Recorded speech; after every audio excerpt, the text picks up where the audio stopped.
Untuk materi yang pertama, kali ini kita akan mendiskusikan tentang konsep dasar keperawatan jiwa. Ya, apa yang mendasari keperawatan jiwa ini penting untuk diberikan pada klien, pada orang, baik itu yang berada pada kondisi sehat jiwa, ataupun mengalami masalah psikososial, ataupun pada orang yang mengalami gangguan jiwa. Ya. Jadi kita tahu bahwa masalah kesehatan jiwa ini ya saat ini menjadi masalah yang global ya, bukan hanya di Indonesia saja tapi juga di dunia. Ya, di mana proses globalisasi, proses kemajuan zaman yang berkembang dengan pesat ya, memberikan dampak terhadap munculnya ini ya, nilai-nilai sosial dan masyarakat ya, sehingga harapan atau tuntutan seseorang itu akan menjadi meningkat ya. Keinginannya menjadi macam-macam karena misalkan punya media sosial ya, lihat ini itu dan sebagainya sehingga keinginannya meningkat ya, bahkan kadang tidak diimbangi dengan kemampuan yang dimiliki ya, sehingga muncul harapan yang besar ya yang tidak sesuai dengan keadaan ya, di mana pada kondisi tersebut tidak semua orang ya memiliki kemampuan yang sama untuk menyesuaikan ataupun memiliki kondisi yang sama dengan orang lain ya. Dan saat ini ya di Indonesia juga ya banyak penelitian yang menyebutkan bahwa banyak orang yang tidak menyadari bahwa mereka mengalami masalah psikologis ataupun masalah psikososial ya, di mana ketika seseorang itu tidak menyadari masalah psikologis ataupun masalah psikososial yang dialami, maka ya bisa menyebabkan terjadinya gangguan mental ataupun gangguan jiwa. Oke, nah silahkan dilihat dari gambar ini, kira-kira apa yang bisa diceritakan dari gambar ini? Pusing, Bu. Pusing, Bu. Pusing.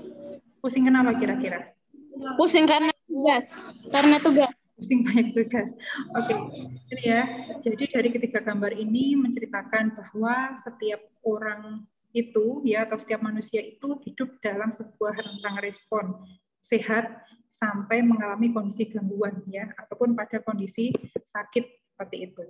Nah, pada gambar yang pertama ini kita lihat ya, ketika seseorang mendapatkan suatu stimulus, mendapatkan suatu stresor, mendapatkan suatu tugas, dia masih bisa beradaptasi ya. Kalau disuruh belajar, kalau dikasih tugas dia masih enjoy ya, dia masih nyaman ya.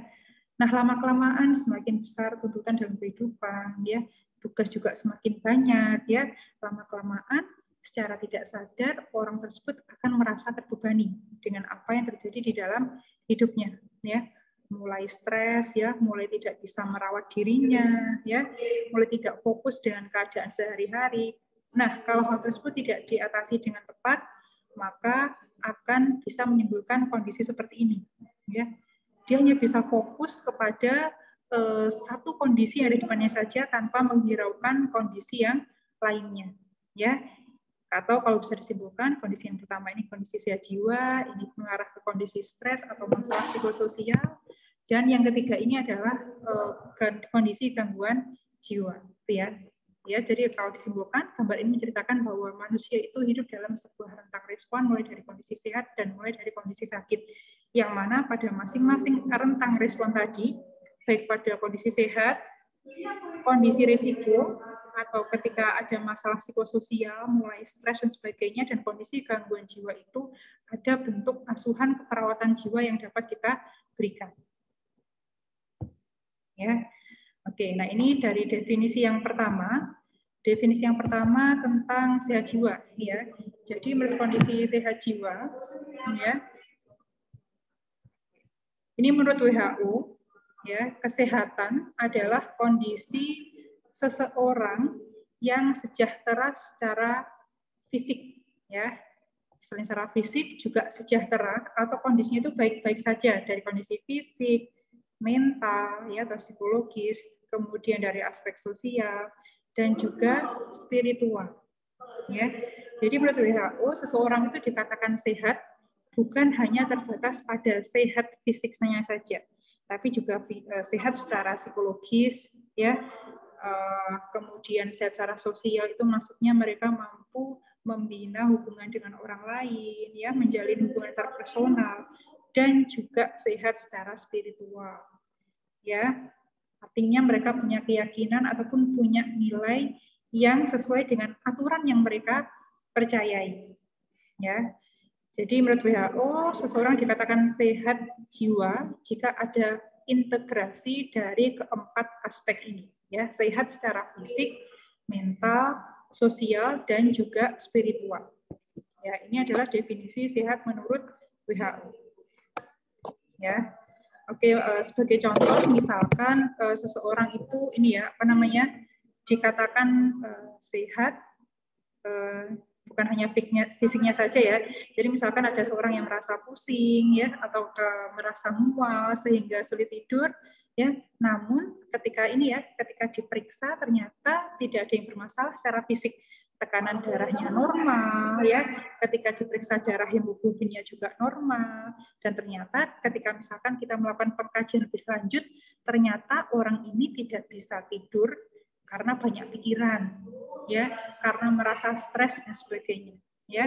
Jadi walaupun secara fisik tekanan darahnya normal, hemoglobinnya normal, tapi ketika orang tadi merasakan pusing, mual, nggak bisa tidur, ya, rasanya di kepala, ya, berarti orang tersebut bukan masuk ke dalam kategori kondisi sehat jiwa, ya. Oke. Nah, ini selanjutnya definisi sehat jiwa menurut Undang-Undang RI nomor 18 tahun 2014 tentang kesehatan jiwa. Jadi di sini dikatakan bahwa kesehatan jiwa adalah kondisi di mana individu dapat berkembang secara fisik, mental, spiritual, dan juga sosial sehingga individu tersebut mampu menyadari kemampuan ataupun potensi yang dimiliki. Jadi seseorang itu dikatakan berada pada kondisi sehat mental jika mereka mampu menyadari ya kelebihan-kelebihan yang dimiliki, potensi-potensi yang dimiliki oleh dirinya ya dan mampu memanfaatkan potensi ya atau aspek positif dalam diri yang dimiliki. Ya. Ada yang bisa menyebutkan contoh menyadari kemampuan atau potensi diri itu apa? Memberikan contoh maksudnya. Contoh aplikasinya apa? Mau ditunjuk? Oke. Silakan berikan contoh. Oke, siapa ini ya? Oke. Alda. Oke, Alda mungkin bisa menceritakan Alda.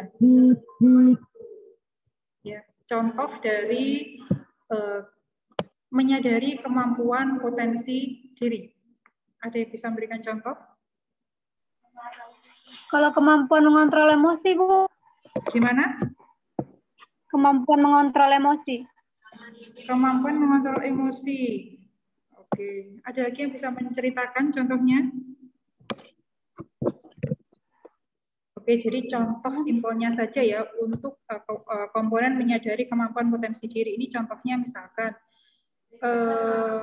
ketika fisik kita sehat, ketika kita diberi kemampuan untuk bernafas, ya, maka kita bisa mengoptimalkan kemampuan kita itu untuk melakukan kegiatan-kegiatan yang bermanfaat. Ya, jadi menyadari bahwa fisiknya itu sehat, menyadari bahwa fisiknya lengkap, fisiknya sehat, kemudian menggunakan aspek fisiknya itu dengan tepat ya, tidak merokok, tidak mengkonsumsi minuman keras, ya, tidak menggunakan nafsa, itu adalah contoh dari kemampuan atau menyadari kemampuan ataupun potensi diri. Ya. Ini adalah kategori sehat jiwa pada poin yang pertama menurut Undang-Undang RI nomor 18 tahun 2014. Kemudian poin yang kedua disebutkan bahwa seorang itu berada pada kondisi sehat jiwa jika mereka dapat mengatasi tekanan atau dapat mengatasi masalah, ya, sehingga mampu mengidentifikasi alternatif pemecahan masalah dan mampu melakukan pengambilan keputusan secara adaptif, ya. Jadi setiap orang itu pasti punya stresor ya, pasti punya masalah sesuai dengan peran dan fungsinya masing-masing, ya. Nah, contohnya misalkan ketika ada seorang mahasiswa dia menganggap bahwa tugas kuliah ya atau konflik dengan teman itu adalah suatu kondisi yang bisa diatasi, yang bisa diadaptasi atau bisa digunakan, maka mereka masuk ke dalam kategori yang kedua ini. Ya, intinya mampu mengatasi masalah secara adaptif atau mampu mengatasi masalah dengan tepat. Ya. Nah, ini selanjutnya yang ketiga adalah dapat bekerja secara produktif. Ini ya. Artinya seseorang itu mampu bekerja secara produktif sesuai dengan perannya masing-masing. Kalau dia sebagai mahasiswa, maka mampu melaksanakan semua tugas atau kewajiban sebagai mahasiswa. Ketika menjadi seorang suami atau istri, gitu ya, berarti bisa menjalankan perannya sesuai dengan tugasnya masing-masing. Ya. Kemudian yang selanjutnya adalah mampu memberikan kontribusi untuk komunitasnya. Maksud dari poin ini adalah mampu memberikan manfaat kepada orang yang ada di sekitarnya. Ya, seperti itu. Oke, saya skip dulu ya, sebentar.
Oke, saya lanjutkan ya.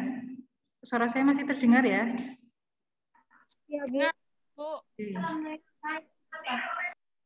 Gimana? Jelas, Bu. Jelas ya? Jelas, Bu. Oke. Oke, nah ini saya lanjutkan untuk ciri-ciri kesehatan jiwa menurut Undang-Undang RI nomor 18 tahun 2014 ya.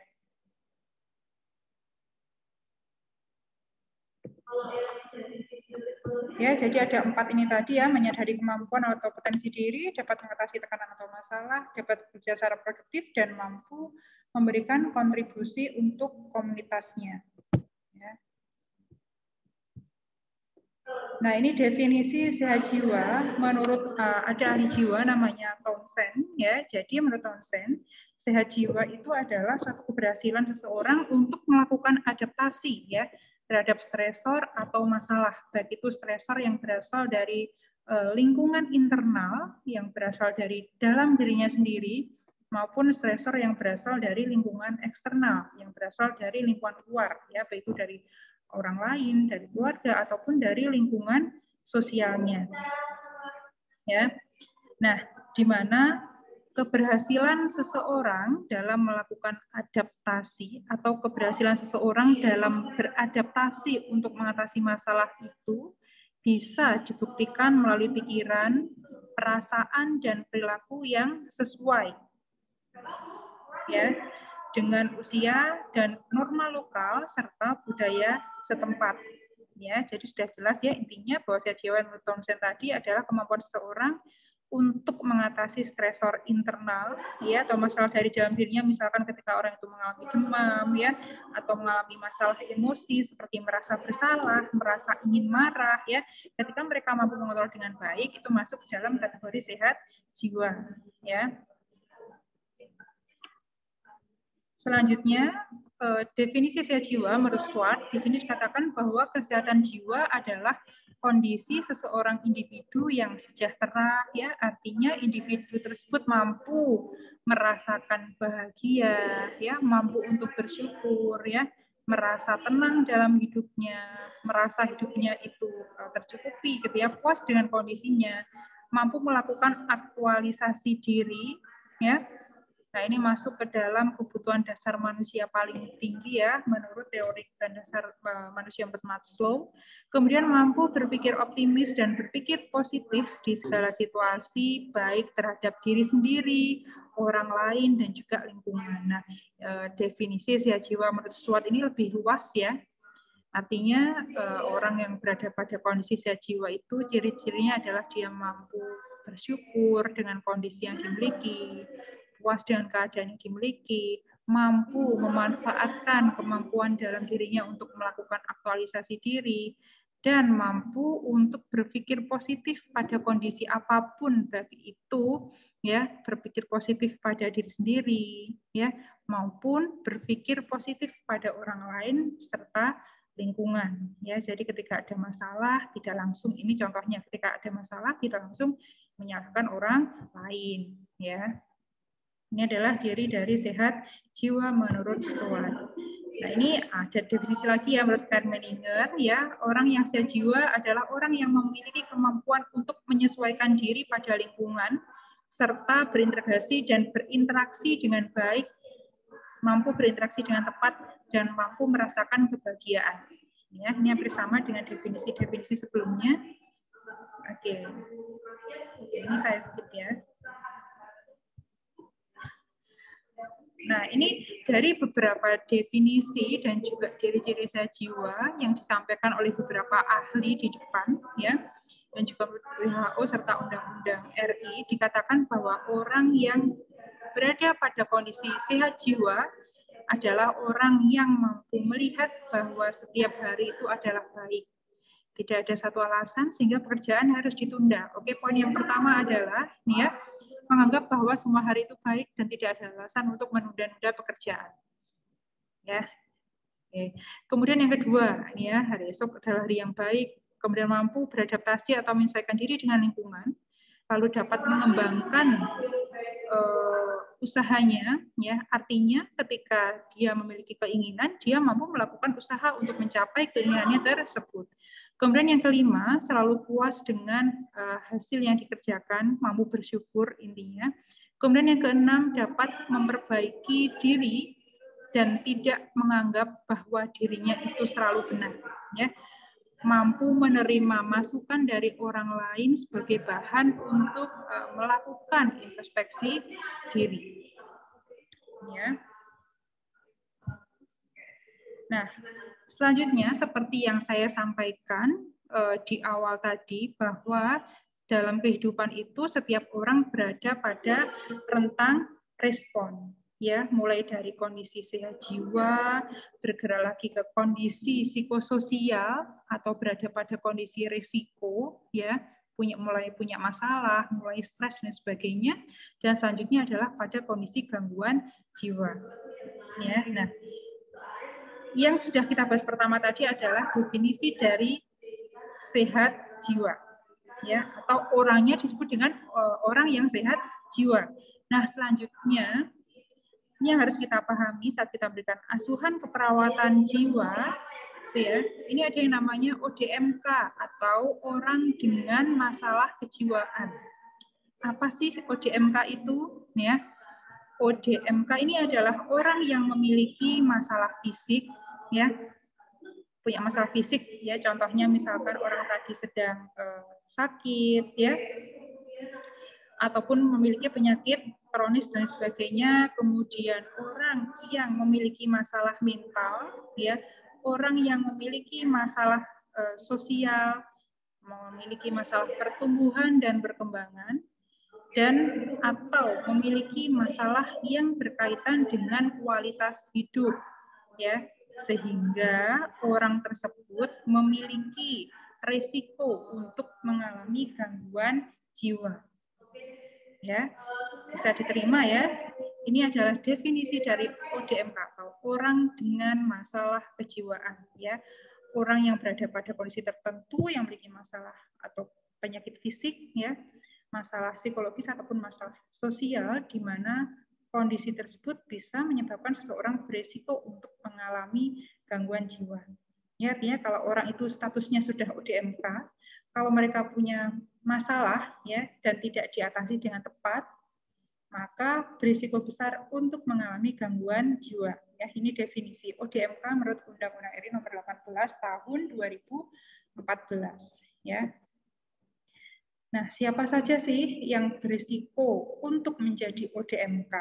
Ini ya, yang pertama adalah orang yang memiliki masalah fisik, ya, orang yang memiliki penyakit kronis atau memiliki penyakit menahun, orang yang memiliki kondisi kecacatan pada tubuhnya, ya, sehingga misalkan ya ketika orang itu punya penyakit kronis ya atau memiliki kondisi kecacatan pada tubuh, kemudian prognosis atau kemungkinan sembuhnya itu buruk, ya bisa jadi hal tersebut akan menimbulkan kondisi stres, ya bisa menimbulkan kondisi ansietas, ya merasa putus asa, merasa tidak berdaya dengan kondisinya, sehingga seorang bisa mengalami masalah kejiwaan.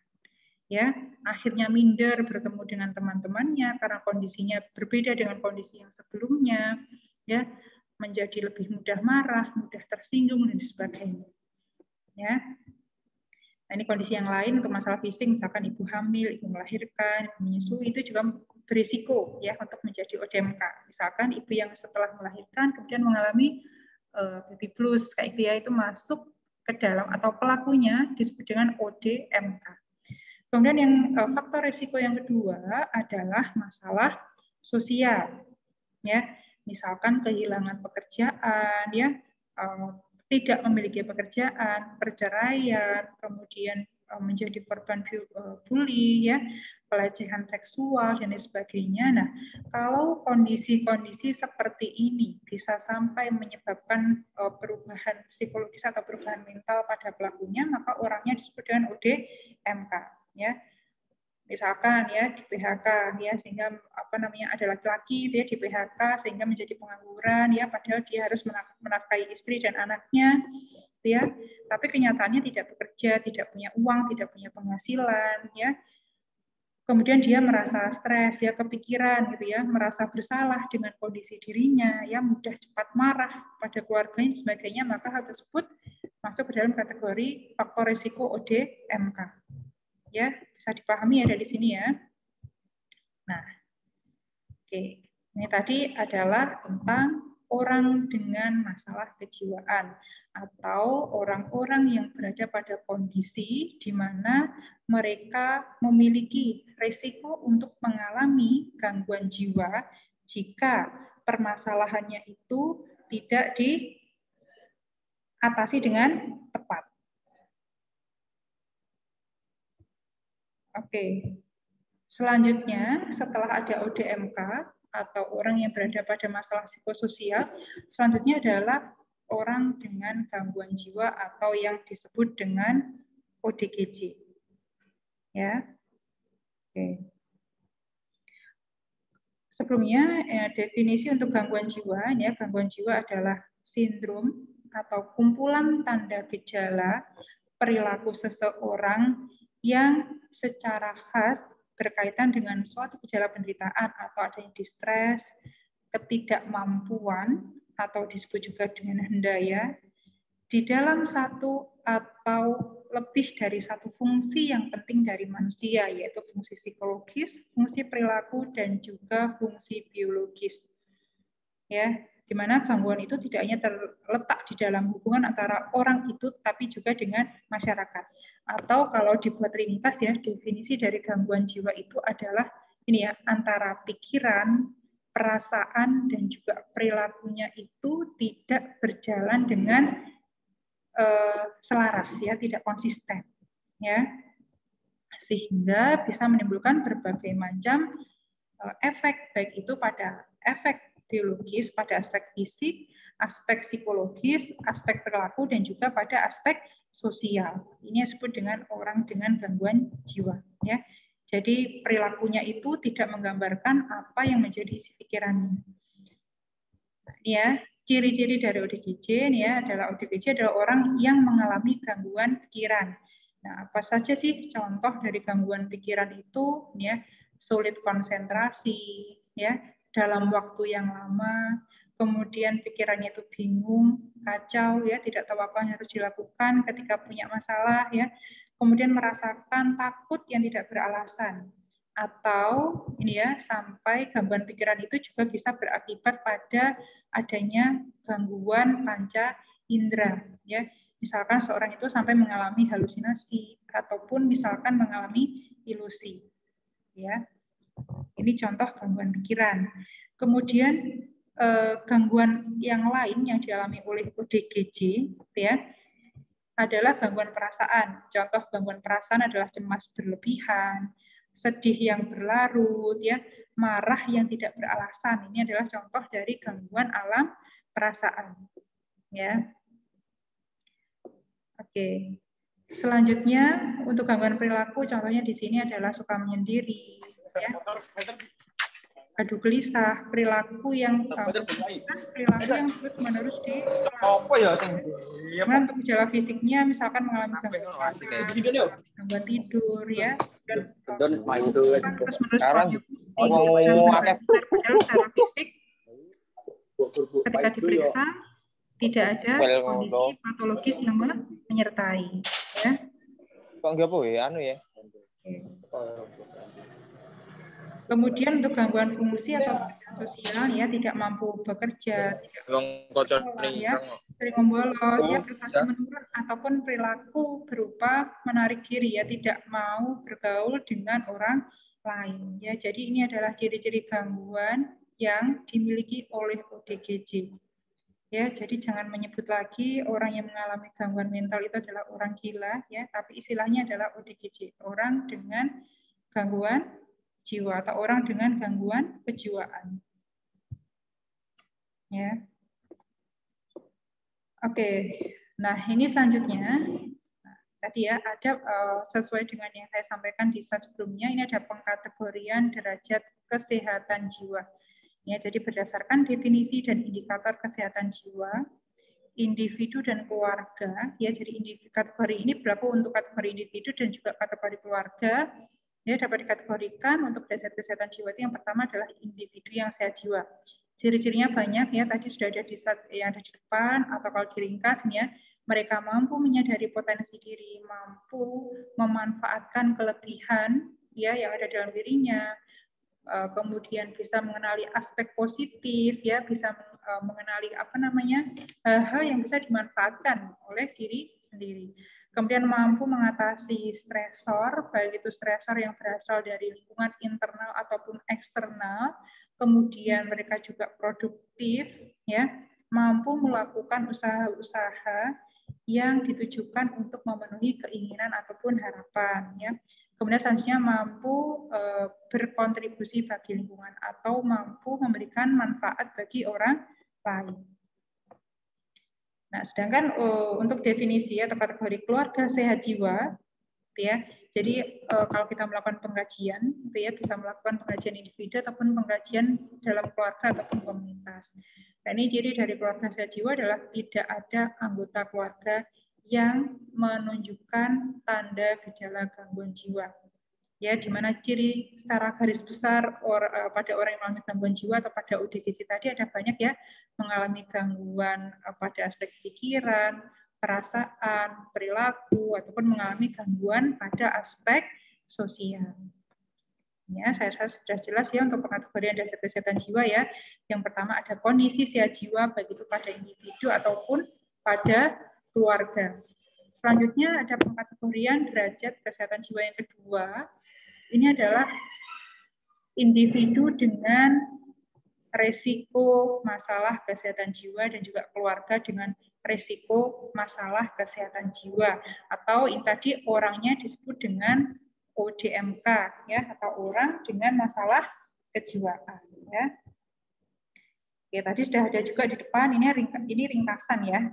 Nah, di mana ciri-cirinya tadi adalah mereka memiliki gangguan fisik, ya, atau memiliki kerentanan masalah fisik atau ini, ya, sosial, mental dan juga spiritual, dan menunjukkan tanda gejala masalah kesehatan jiwa, ya, misalkan tadi, ya, tidak bisa tidur ketika malam hari, ya, merasa jantungnya berdebar-debar, kepalanya pusing, ya, atau merasakan nyeri di ulu hati, ya, padahal kalau diperiksa secara fisik mereka tidak ada kondisi patologis, tidak sakit secara fisik, gitu ya, tapi muncul tanda-tanda seperti tadi, ya, itu adalah contoh masalah psikosomatis, ya. Jadi misalkan kalian ini apa namanya pusing, tugasnya banyak gitu ya, kemudian tiba-tiba merasakan jantungnya sering berdebar-debar, gitu ya, nggak bisa tidur pas malam hari, bingung atau cemas, itu ya, hati-hati bisa mengarah ke ODMK. Kemudian ini ya, kedua ada keluarga risiko masalah kesehatan jiwa. Ini jika dalam satu keluarga itu ditemukan satu atau lebih anggota keluarga memiliki kerentanan atau risiko masalah kesehatan jiwa.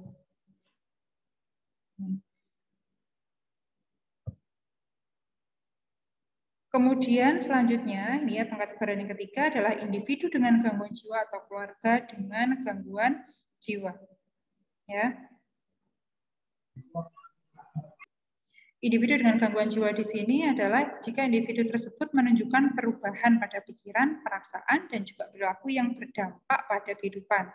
Sedangkan keluarga dengan gangguan jiwa, ini ya, jika ada satu atau lebih dalam keluarga yang menunjukkan tanda gejala gangguan jiwa.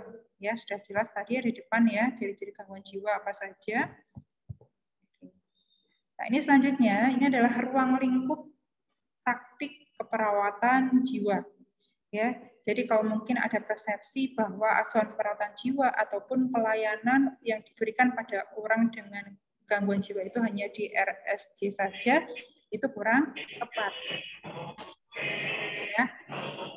Karena pemberian asuhan perawatan jiwa tadi bisa diberikan pada orang yang berada pada kondisi jiwa, berada pada kondisi risiko, dan juga berada pada kondisi gangguan jiwa. Nah, ini adalah jenis-jenis ruang lingkup praktik perawatan jiwa, ya. Dari fasilitas pelayanan kesehatan tingkat pertama di puskesmas, ya, bisa memberikan layanan perawatan jiwa. Kemudian fasilitas pelayanan kesehatan tingkat kedua ini bertujuan untuk memberikan pelayanan kesehatan spesialistik, ini bisa dilakukan di rumah sakit ataupun rumah sakit umum ataupun rumah sakit jiwa. Kemudian fasilitas pelayanan kesehatan tingkat ketiga bertujuan memberikan pelayanan kesehatan subspesialistik, ini bisa diberikan di rumah sakit jiwa. Nah, ini ya, jenis-jenis fasilitas pelayanan kesehatan jiwa bisa dilakukan di tempat praktik mandiri tenaga kesehatan, termasuk juga perawat, puskesmas, klinik, rumah sakit umum, rumah sakit jiwa, ya. Oke.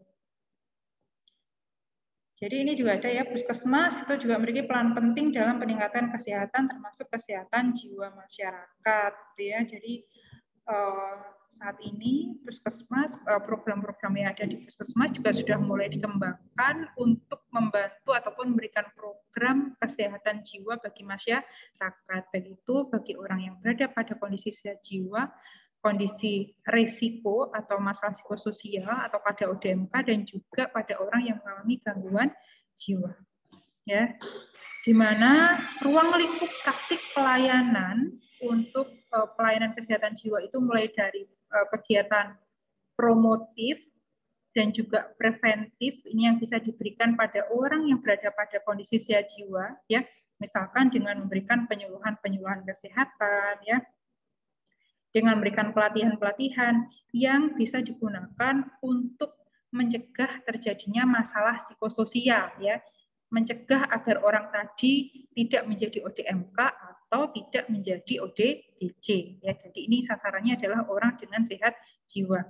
Atau ini juga bisa diberikan pada ODGJ ya, atau tindakan kuratif ini ya. Jadi contoh aplikasinya misalkan kalau di puskesmas itu mereka sudah ada obat-obatan psikofarmaka atau obat-obatan yang diberikan pada orang dengan gangguan jiwa, ya. Jadi ODGJ ini tidak perlu jauh-jauh ini ya kontrol secara rutin ke rumah sakit jiwa, tapi cukup ke puskesmas karena puskesmas sudah menyediakan layanan obat-obatan untuk orang dengan gangguan jiwa. Ya. Kemudian selanjutnya ada tindakan rehabilitatif. Tindakan rehabilitatif ini bisa diberikan pada orang dengan gangguan jiwa yang berada pada tahap pemulihan. Contohnya misalkan ada orang ini ya, ada orang yang dulu pernah dirawat di rumah sakit jiwa, kemudian setelah dari rumah sakit jiwa sudah dinyatakan sembuh ya, atau sudah dinyatakan stabil ya kondisi gangguan jiwanya, maka orang tersebut akan dikembalikan kembali ke masyarakat atau ke keluarga masing-masing. Nah, tugas dari pelayanan kesehatan jiwa itu yang ada di komunitas ini ya, atau tindakan rehabilitatif yang dilakukan oleh puskesmas, misalkan dengan melakukan kegiatan-kegiatan bagi orang dengan gangguan jiwa yang berada pada tahap pemulihan. Misalkan mengajarkan mereka dengan membuat keterampilan yang bisa dijual, ya, atau misalkan dengan mengajarkan cara berkebun dan sebagainya.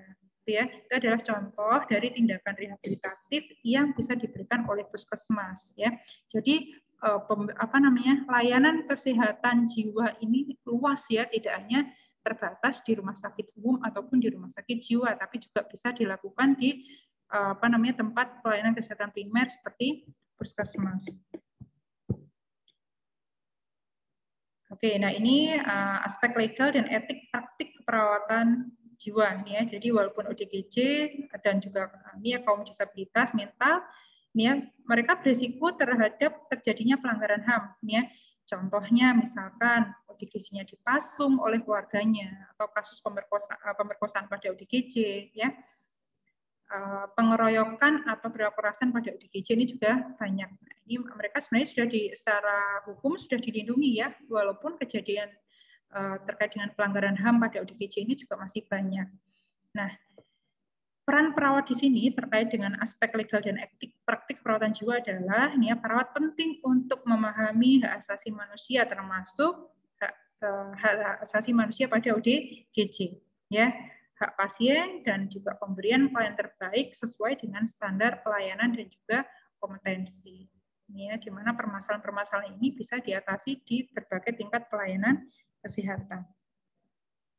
Ini ada beberapa kebijakan terkait dengan praktik pelayanan kesehatan atau perawatan jiwa. Ini tidak perlu dihafalkan. Ini sudah banyak undang-undang yang mengatur tentang layanan kesehatan jiwa. Ini ya. Undang-undang tahun 2014 ini sudah banyak membahas tentang kesehatan jiwa, keperawatan, tenaga kesehatan ya, yang dapat memberikan layanan kesehatan jiwa, baik itu di layanan di fasilitas pelayanan kesehatan ataupun di juga masyarakat. Ya, nah, ini ada banyak. Nah, ini juga ada PMK tahun 2016. Ini isinya adalah pedoman penyelenggaraan program Indonesia Sehat ya dengan pendekatan keluarga. Ya, ini ada banyak program yang melibatkan keluarga dalam membantu mengatasi kondisi gangguan jiwa. Oke. Ya, untuk materi yang pertama sudah selesai. Mungkin ada yang mau didiskusikan terlebih dahulu sebelum kita masuk ke topik yang selanjutnya.